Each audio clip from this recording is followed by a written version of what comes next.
Hoje, no Casulo Comunicação, estamos com a Jéssica Maia, fonoaudióloga. Olá!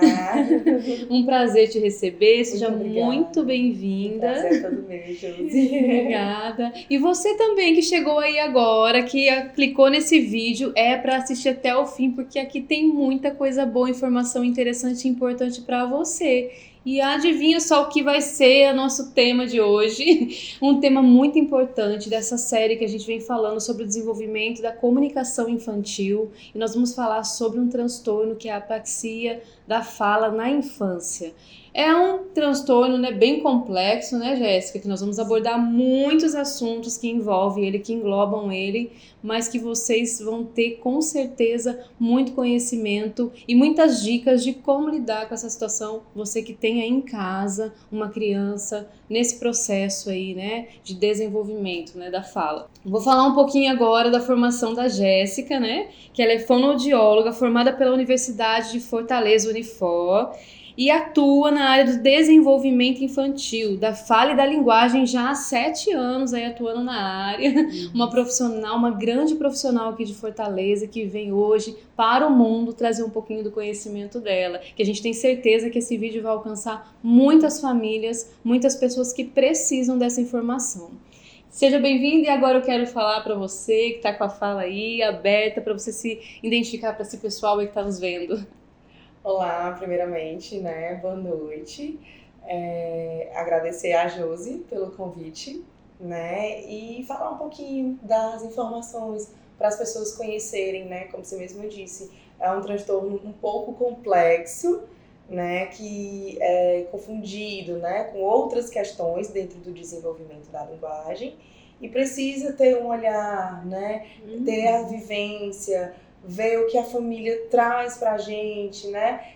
Pra gente conseguir ir direcionando aos pouquinhos e encontrando os diagnósticos mais corretos, mais coerentes para a criança. E a gente quer, na verdade, que esse vídeo ele seja muito prático para ajudar você. Essas informações aqui tragam mesmo situações que você vai ouvir e conseguir direcionar, né, sua criança ou para um tratamento adequado, né? Saber também como lidar com isso em casa. A gente sabe que não tem receita, que isso é tratamento, né? Exige todo um processo terapêutico aí a ser desenvolvido. E assim, Josi, só dando aqui o meu parêntese, né? Como você falou, não é receita. Cada criança é cada criança. Cada criança, ela vai trazer a sua peculiaridade e ela vai trazer a sua forma de lidar com ela, tá? Então, assim, não é receita de bolo. Ah, tá no livro, é assim, assim, assado. Não. A gente vai conhecendo a criança, vai buscando o que a criança gosta, vai entendendo quem é a criança, para assim conseguir ter o caminho adequado do direcionamento. Eu sempre gosto de ver, conhecer, perguntar para a família o que ele gosta, como é, o que acontece em casa. Eu tenho essa preocupação realmente de trazer a família para dentro, né, do caso, de me dizer o que está acontecendo, porque tais determinados comportamentos, por que estão acontecendo, né? Então vamos pensar qual é a melhor estratégia que a gente pode chegar para que a criança tenha essa devida evolução. Com certeza, né? E é isso que a gente quer, né? Que você em casa tenha todo esse conhecimento, todos esses conceitos, né? E seja desmistificado, na verdade. Porque às vezes a gente fala de palavras tão diferentes e que a concepção é tão simples, né? É simplesmente o fato da gente informar. Então vamos começar então por esse nome, apraxia da fala, né? Um nome tão difícil. O que seria essa apraxia da fala? Então, Josi, é um transtorno neurológico, certo? Que aí ele vai afetando na produção da fala da criança. O que acontece? Aqui, neurologicamente, tá tudo ok. Você vai ver que mais na frente eu vou pontuar algumas questões de expressividade, de compreensão. Então, a criança consegue compreender, mas na hora de executar, ela tem essa dificuldade. Ou seja, ela sabe o que ela quer expressar, mas existe a dificuldade. Por quê? Justamente por essa questão, comprometimento motor. Né? Então, assim, os movimentos, eles saem coordenados. A fala já se torna mais ininteligível. Tem crianças que chegam tititi, tatatá, titi, titi, né? Então, assim, a mãe fica, é um negócio que não sai, tá difícil, ele é muito quietinho, né? Então, assim, como foi esse balbucio, como foi essa vocalização, ele consegue se comunicar, é uma criança muito quieta. Então, assim, aos poucos, né, a gente vai conversando sobre os sinais, sintomas e eu vou trazer um pouquinho mais sobre isso. Então, a gente tem o primeiro ponto, né, que a criança, ela compreende tudo que é dito, né? Isso. Ela tem total domínio do contexto ali que está sendo falado. Porém, na execução, na hora que vai processar, esse cérebro vai processar essa informação, né, na fala, existe ali um impedimento, né, que é o que a gente vai tratar aqui desses impedimentos, né? Essa dificuldade. Porque falar, fala assim, é tão fácil falar, quando na verdade um falar é tão complexo, é algo tão complexo na vida do ser humano para esse desenvolvimento. Precisa-se de estímulos, né? Tanta coisa que a gente já viu aí nessa série aí, sobre a Ellen, fonoaudióloga, falando, né, sobre o desenvolvimento da fala na infância, o que precisa, o que é necessário. E você pode consultar aí, né, nos vídeos anteriores aí, esse momento que a gente teve dessa fala, que está dando sequência aí, hoje, a Jéssica, com esse transtorno aí da apraxia da fala. A linguagem, ela precisa ser construída, né, Jéssica? Através disso, a gente sabe que a criança, ela percebe o mundo e ela começa a se conectar com o mundo através da fala. E não só isso, não só a fala, não só o ouvir. Quando a gente fala de apraxia da fala, nós estamos falando de uma dificuldade cerebral, né? Sim. Então, fala para nós um pouquinho dessa dificuldade, o que acontece ali no cérebro para que essa informação seja processada, né? Seja planejada, existe um planejamento a ser executado ali. Existe um planejamento, né? Uma execução. Por isso que na hora que a criança vai executar, vai articular esse fonema, né? Ela tem essa dificuldade. E ao mesmo tempo, se você for parar para pensar e ver a criança como um todo, ela também tem essa dificuldade global ampla, né? Então, assim, por isso que na minha prática eu costumo usar, sabe, Josi, algumas atividades também que tragam. Por quê? Porque eu motivo não só esse movimento do corpo, como também trago essa questão da articulação, né? Como é que a criança vai planejar, vai organizar aquele movimento, se tem outras coisas que ela não consegue organizar e planejar. Então eu vou buscar a informação trazendo do corpo dela, trazendo do movimento corporal e associando a fala e a linguagem. Por isso que o desenvolvimento infantil está muito ligado, né? Isso. Não é só uma situação da fala. A gente não consegue pegar uma criança, um ser humano e dividir, ele porcionar, né? Exatamente. Agora você vai desenvolver a fala, agora você vai desenvolver, né, a escrita, agora você vai... É todo um contexto. A gente tem que observar a criança como um todo. Então, assim, as dificuldades de escrita, as dificuldades de você correr, as dificuldades de você... por exemplo, a criança precisa subir, planejou, organizou, foi fazer algum movimento, ela precisa organizar, ela precisa planejar, ela precisa visualizar, né? Então, assim, de acordo com o que eu estou fazendo, então como ela vai ter consciência daquele som? Se ela não organiza, se ela não planeja os movimentos. Então, na escrita, também acaba se tornando a mesma coisa.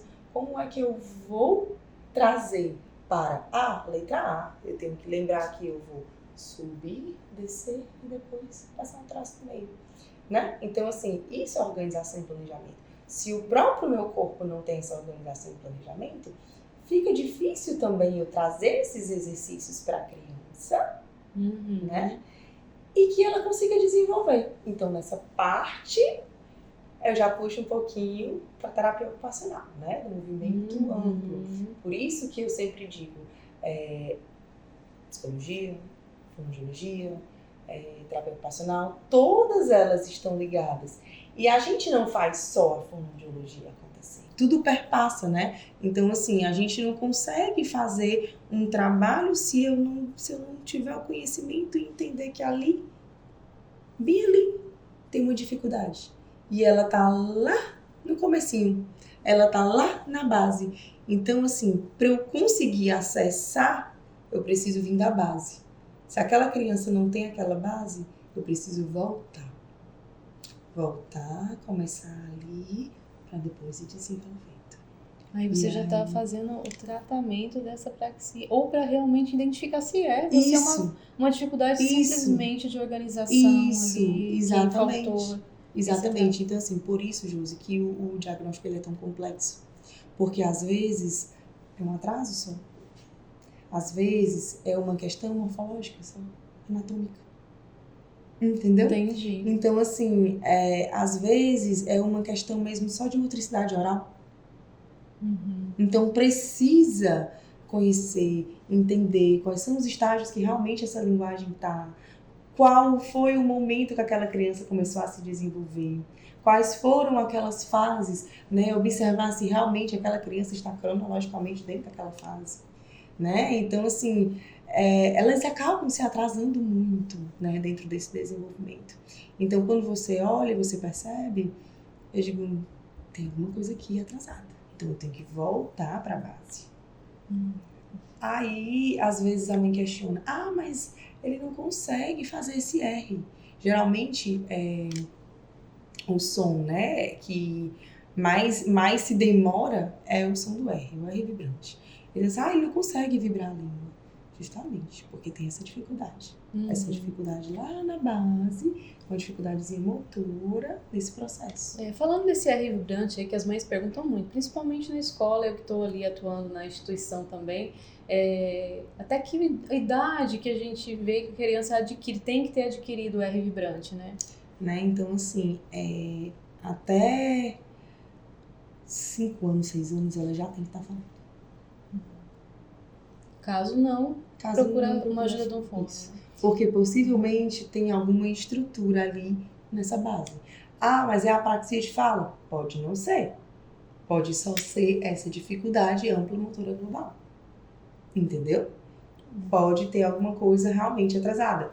Pode ter um diagnóstico ali, né? Mais a fundo. Que aí a gente lembrando que a gente está falando de um transtorno motor, né? Isso, um transtorno motor que vai levando a outras questões também, né? Até falo muito isso, sabe? Quando tenho oportunidade de falar com os pais que criança, pra mim, uma frase que tem que ficar gravada na cabeça dos pais. Quanto mais movimento, maior o desenvolvimento. Exato. As crianças precisam se movimentar, elas precisam experimentar, né? Ter essa interação com o ambiente, com o meio. Isso. Né? E às vezes a gente vê crianças tão limitadas, até mesmo em espaço físico hoje em dia, né? Apartamentos pequenos. Então precisa o pai e a mãe, que a gente estava falando dessas memórias afetivas, por isso que a gente até fez uma chamada, né? Antes de começar esse podcast aqui, a respeito da memória afetiva, que nós estávamos conversando muito sobre isso. Quanto é importante os pais propiciar esses momentos para a criança, para que ela desenvolva em toda essa parte global que nós estamos falando, né? Que vai dar essa base aí para não aparecer aí uma situação de apraxia da fala, né? Isso mesmo. Né, Josi? Então, assim, é aquela velha história que eu sempre falo. A criança precisa ser criança. Se a gente não dá a oportunidade dela ser criança, muitas coisas se atrasam. A criança precisa do pé no chão, a criança precisa de subir uma árvore, a criança precisa experimentar, né? E assim também vem um processo de alimentação, né? Quando a criança tá ali, mas eu passo. Ele não faz. Deixa ele pegar, deixa ele sentir a textura, deixa ele colocar na boca. Então, assim, a criança mesmo, ela mesma vai selecionando o que ela gosta, o que ela não gosta, e por aí vai. Isso. E a gente sabe assim, né?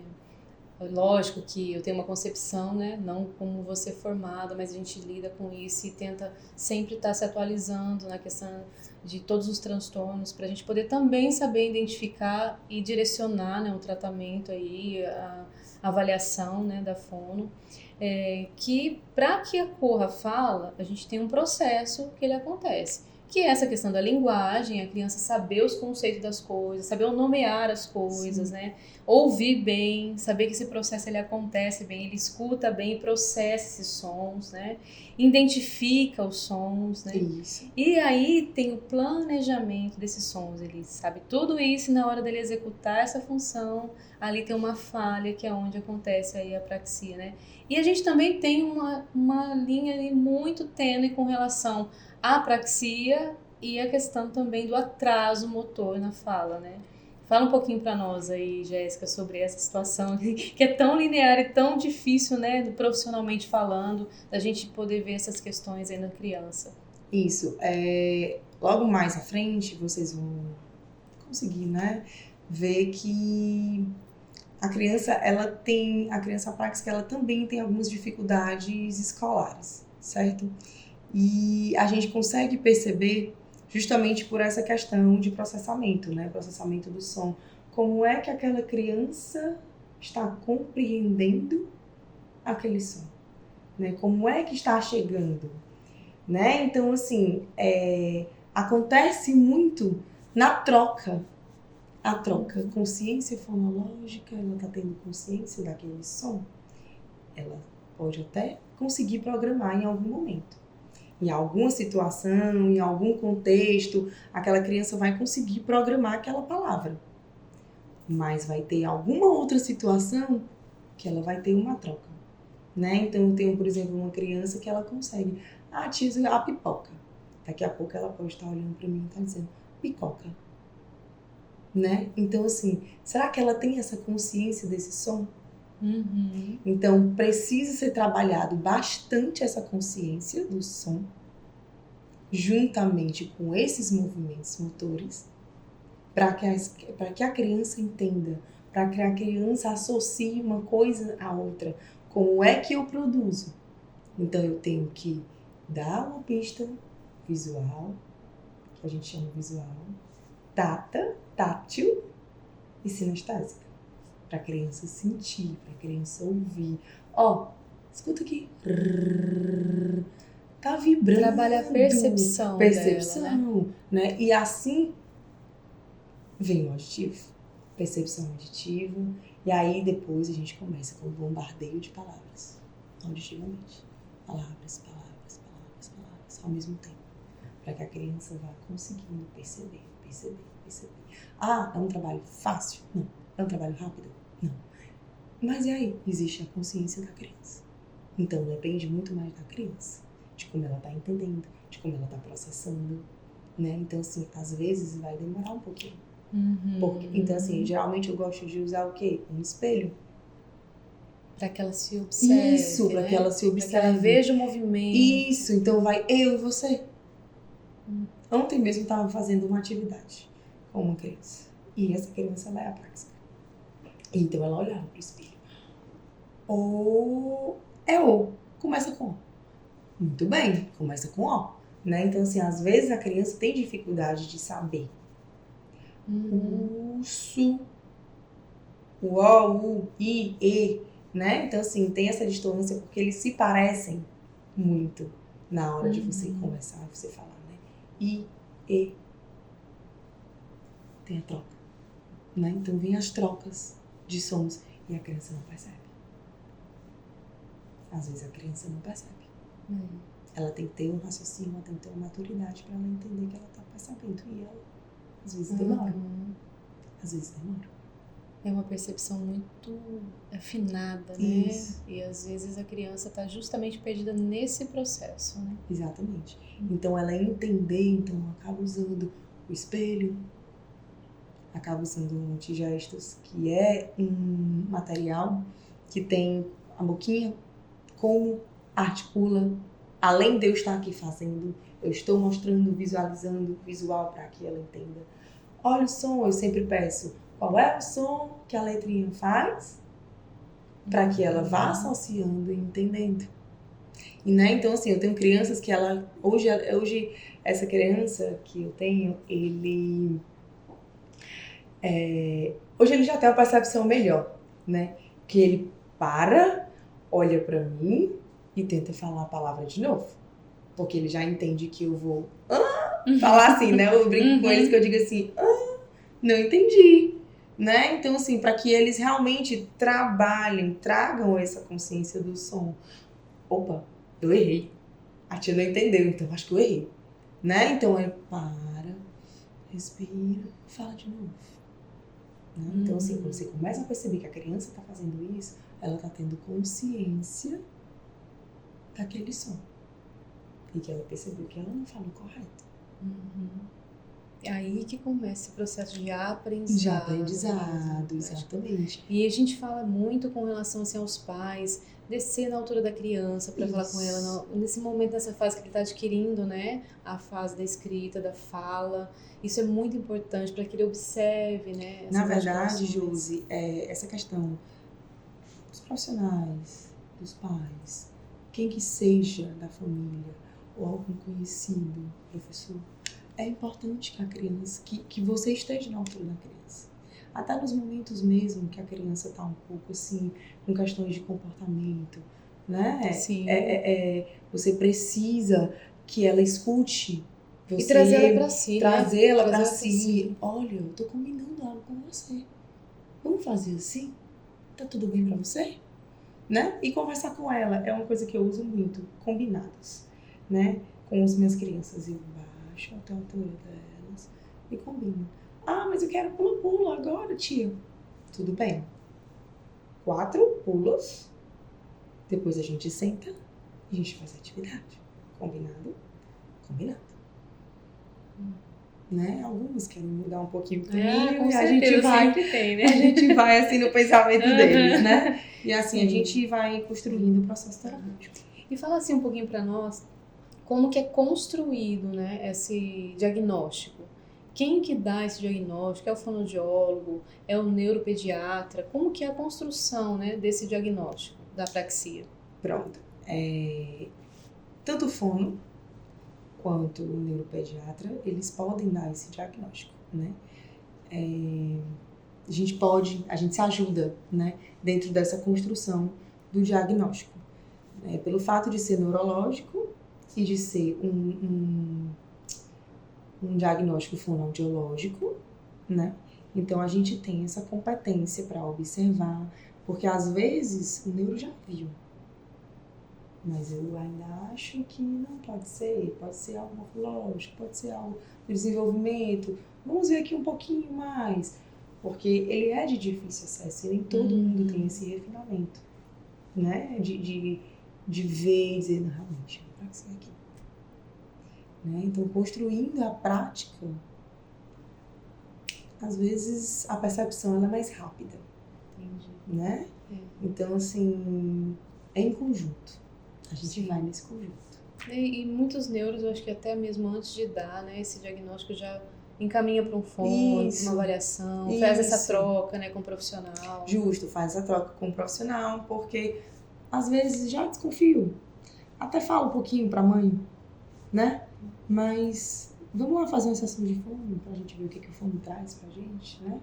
Ver o que ele discute com a gente, né? Então, assim, ou então nem foi percebido aquilo ainda, mas a fono já percebeu, conversa com a mãe, né? Fala um pouquinho, explica um pouquinho, fala quais são aquelas dificuldades que a criança tá tendo. Ó, você tá vendo? Tá conseguindo? Vai ter um momento que ele vai conseguir, mas vai ter um momento que em determinado contexto não vai sair daquela palavra, né?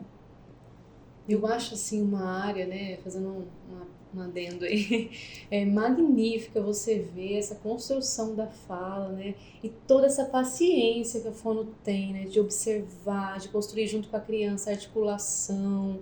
É um trabalho, assim, refinadíssimo, né, da fala, da linguagem.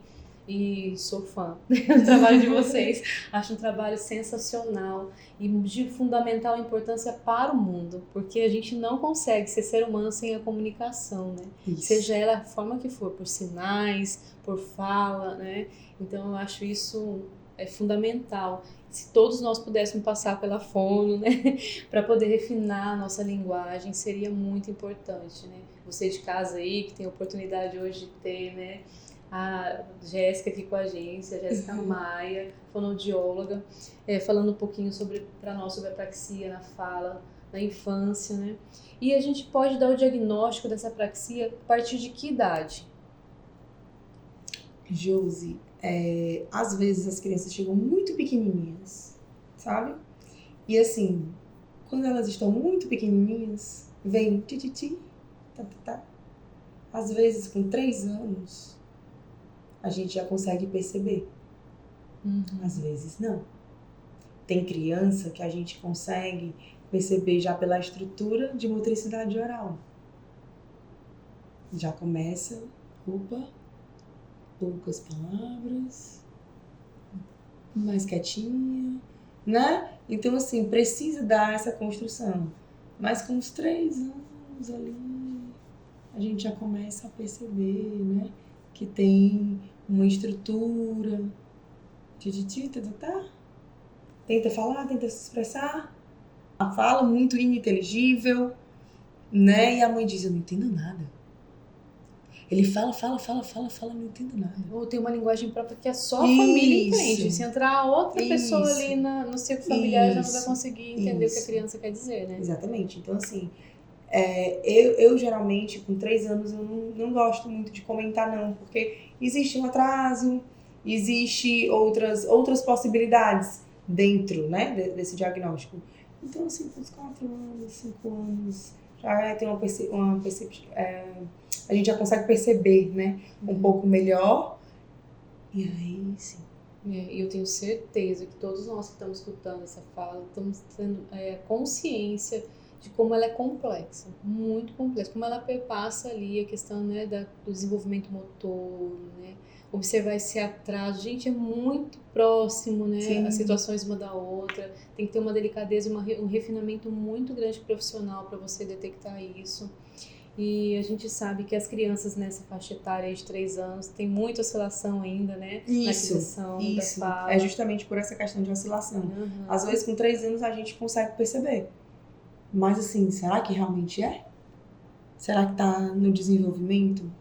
Será que tem alguma estrutura morfológica ali? Vamos olhar, vamos analisar, né? Qual foi esse processo? Então, geralmente, com 4, 5 anos, eu já gosto de abordar. Eu não sei se você escuta muito essa fala dos pais no consultório. Nossa, meu filho está muito ansioso. Confundem muito a questão dos transtornos, né, da fala com ansiedade. Ele quer falar, está muito ansioso, quer falar muito rápido e não consegue. Quando, na verdade, tem ali uma situação de um transtorno já ali guardadinho que precisa ser diagnosticado, né? Existe essa fala muito para você dos pais confundirem isso com ansiedade infantil? Não traz muito essa questão de ansiedade, né? Assim, existe, né, essa questão da ansiedade, deles trazerem, mas por outras questões. O que eles trazem mesmo ele fala muito rápido. Não sei se o pensamento está acompanhando o que ele quer dizer, mas ele fala muito rápido, eu não entendo nada. E aí? Eu digo, e aí existem outras questões que a gente precisa ver. Essa coordenação, essa respiração, essa articulação. E pelo fato da criança apráxica compreender e ter essa dificuldade na expressividade, ela quer, mas não é compreendida. Porque tem muitas trocas, às vezes algumas sílabas que se tornam palavras. E aí o transtorno, né, traz ansiedade para a criança. Porque ela não consegue se comunicar. Justamente. Não consegue ser entendida, né? Exatamente. Traz uma ansiedade, às vezes eu repito, minha mãe não entende, meu pai não entende, minha avó não entende, ninguém entende. E aí tem um momento que eu me chateio. E às vezes vai implicar no meu comportamento. Porque eu tô muito chateada, ninguém me entendeu nada. Ninguém entendeu nada que eu falei. Né? Então, assim, isso pra criança, às vezes ele diz, tô com dificuldade. Às vezes ele mesmo consegue entender, tô com dificuldade. Então, assim, o comportamento agitado, né? Porque ele quer falar. E a quer ser criança, ele ouvido, quer né? se comunicar, né? E a criança, assim, quando ele tem uma novidade, ele quer contar. Então, tudo que acontece lá fora, eles trazem pra gente aqui, né? Então, assim, hoje mesmo eu recebi uma criança que ele estava ajudando a avó com uma determinada atividade de vida diária e falou, ó tia, machucou. Estava ajudando a vovó, né? Então, assim, o que eles trazem do cotidiano, eles querem falar. Sim. Assistir um filme. O que comeu? Como foi o dia? Como amanheceu o dia? Segunda-feira mesmo eu recebi uma criança que ele veio, ele estreou o filme do Garfield, né? E aí ele já estava falando sobre o filme antes do filme ser estreado, né? E quando ele assistiu, ele trouxe um copinho do Odd, né? Que é o cachorro do Garfield. A doutora Jéssica, aqui junto com a gente, pode falar um pouquinho do seu trabalho que você realiza na clínica, né? Todo esse trabalho tão lindo, maravilhoso, que é com crianças, que faixa etária você atende? Sim. Conta um pouquinho para nós. Sim, Josi, eu atendo crianças, né? Nesse período de desenvolvimento. Geralmente elas chegam muito pequenininhas, um ano e pouquinho, né? E ali a gente vai construindo esse processo, né? De fala, linguagem. Às vezes eu trabalho com crianças também, tá ali com seus 7 anos, 6 anos, mas a minha faixa etária mesmo são crianças pequenas, que estão mesmo nesse desenvolvimento da linguagem, da fala, do contexto do mundo, né? Experimentar realmente esse desenvolvimento. Ótimo! E você que tem aí alguém nessa faixa etária e um sobrinho, um filho, né? Pode visitar aqui, né? Acho que fica difícil nessa faixa etária o atendimento online, né? É Sim, mais fica bastante presencial, difícil. né? Ele é mais presencial. Por quê? Porque eu preciso ver a criança. Tenho que ver como aquela criança se comporta, como ela interage com a família, como ela interage com o meio. É uma criança que ainda está só em gestos. É uma criança que ainda é muito retraída, né? Precisa ser analisado o contexto que a criança está, precisa saber a história de vida da criança, precisa saber, né, o processo que aquela criança passou, que ela passa naquele momento, né? Por que que o pai, a mãe tá me trazendo aquilo, né?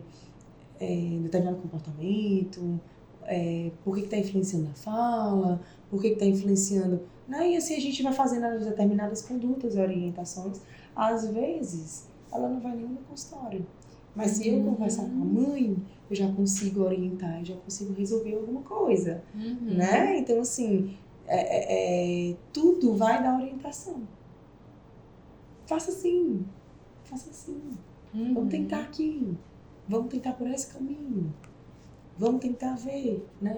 É a questão escolar também, atuo, né? Nessa parte escolar também, né? É uma estratégia escolar, precisa de uma adaptação, né? Então, assim, numa visita escolar, a escola às vezes não sabe, né?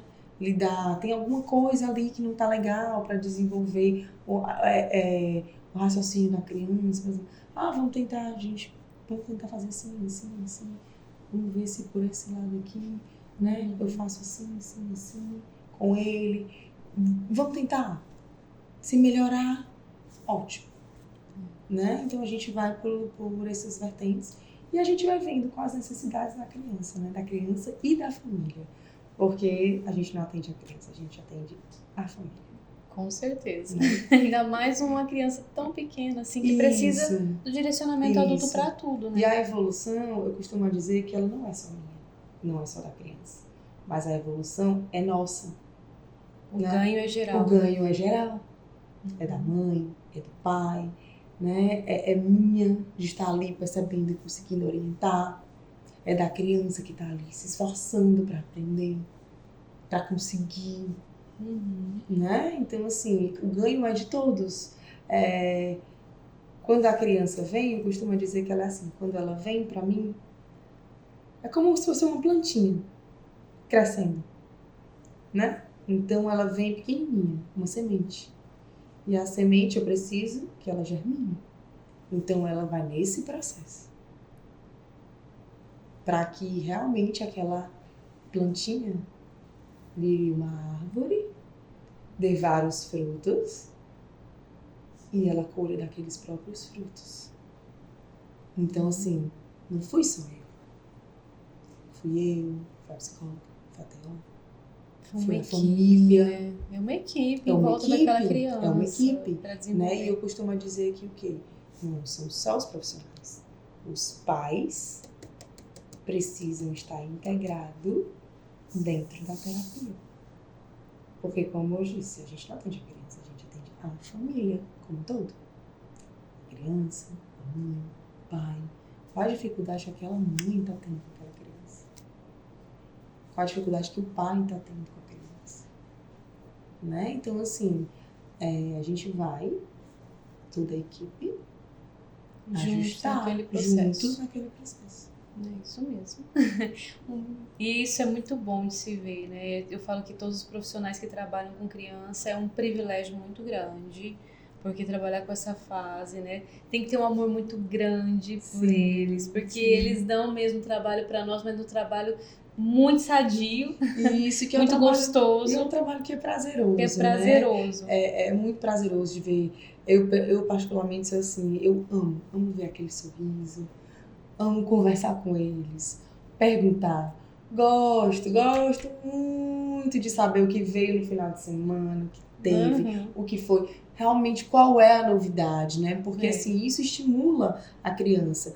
E além de que, assim, não só o estímulo, mas, assim, a gente não percebe, nem a criança se percebe que ela mesma já está caminhando no processo, né? Ela está caminhando naquele processo e quando a gente menos espera, floresceu, né? Floresceu. Então, assim, o que me deixa mais feliz hoje é ver aquela criança no processo de evolução, aonde ela chegou, aonde ela vai chegar e o que ela pode fazer. E eu costumo dizer que a família ela é muito importante dentro desse processo. O processo de estar ali, a escola também é muito importante nesse processo. Porque a escola também traz um pouquinho do desenvolvimento. Ela traz a percepção pra gente de que ali também ela tá observando. Ela tá fazendo um manejo desse desenvolvimento. Isso. Muito mais que a família, às vezes, porque ela tem conhecimento de causa do que ela tá fazendo. Exatamente, né? Então, assim, é a família, são os profissionais, é a escola, né? Que estão todos envolvidos. Todos envolvidos. Então, esse aqui é o mais gratificante. É o envolvimento. É o sorriso, é o agradecimento. Tia Jéssica, eu só tenho a lhe agradecer. Né? Então, assim, nada mais prazeroso do que o reconhecimento e o agradecimento. Com certeza. E aonde aquela família chegou, desenvolveu com aquela criança. Toda a ajuda que você pôde contribuir, né, na vida daquele ser humano em construção. Isso. O sorriso da mãe, a alegria da mãe, né, de ver a criança falar, ai, tô tranquila, né? Tô tranquila. O sorriso que vai de uma ponta para outra. Nada mais gratificante do que isso. Do que ver a criança correndo, a criança falando, a criança se desenvolvendo, a criança experimentando, né? E vendo que realmente a família tá ali atuando, tá ali com você de mão dadas, né? Então, aí você olha assim e a mãe diz, realmente, tá evoluindo. Muito obrigada, né? Muito obrigada. E assim, lembrar que essa evolução, ela é lenta. Ela não é um passe de mágica. Ela é lenta. Aos poucos, a gente vai construindo. Processo. O nome já diz. É processo. Então, a criança precisa vivenciar esse processo. A família precisa vivenciar o processo da criança para que a gente chegue até lá. Tá certo? Então, é isso. É ótimo. Eu tenho certeza que todo mundo pôde, né, mergulhar nesse momento aqui na sua fala, que foram tão precisas e necessárias, né, para todos nós conhecer um pouquinho mais esse transtorno e saber, né, quais são os pontos certinho, como lidar, o que fazer, quem é que faz o diagnóstico, tudo isso foi informação para mim, para você que está aí. Eu agradeço muito, prazer imenso. Eu que agradeço, tê-la aqui, Josi, pelo convite. Muito obrigada, viu? E obrigada a você que ficou aqui com a gente até esse momento e que pode voltar esse vídeo a hora que quer para poder retomar todas essas informações. Isso. Valeu, pessoal. Aqui nós estamos no Pro Casulo Comunicação.